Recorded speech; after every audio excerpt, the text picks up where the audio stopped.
This video will show you an overview of STAR data available in Homeroom.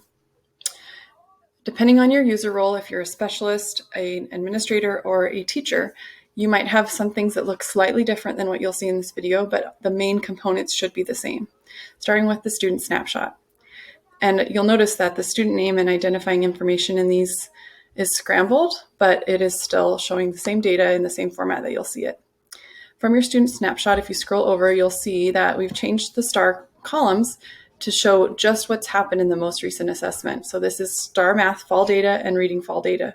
When we start getting winter or spring, we'll update those columns and relabel them so you can be confident you know exactly which assessment you're looking at for that student. In addition, if you want to look at more details or see graphs of how a whole class or whole school did overall, or look at how your students have done over time on their STAR assessments, you can click on this gear and it will open up to your menu of all the different containers on your Homeroom dashboard page. Depending on your role, these might be different, but everyone should have the similar containers for STAR, which I see down here towards the bottom. You should have for STAR reading a few containers and for STAR math. One each for reading and math will be called the cohort summary, and that's where you can see your students and how they've performed over time. For example, if you have a fourth grade class, how they did on their third grade fall, winter, and spring, and now on their fourth grade fall assessments.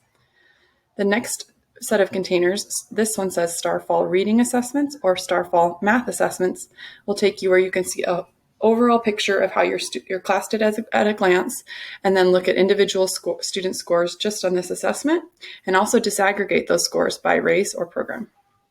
I'm going to click on one.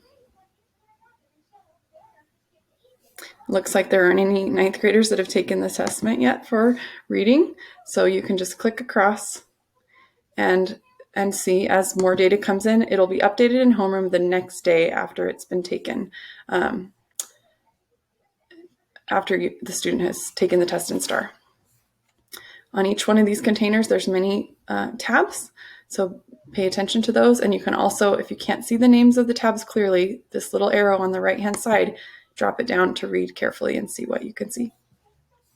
And that's a summary of the data available for STAR in Homeroom.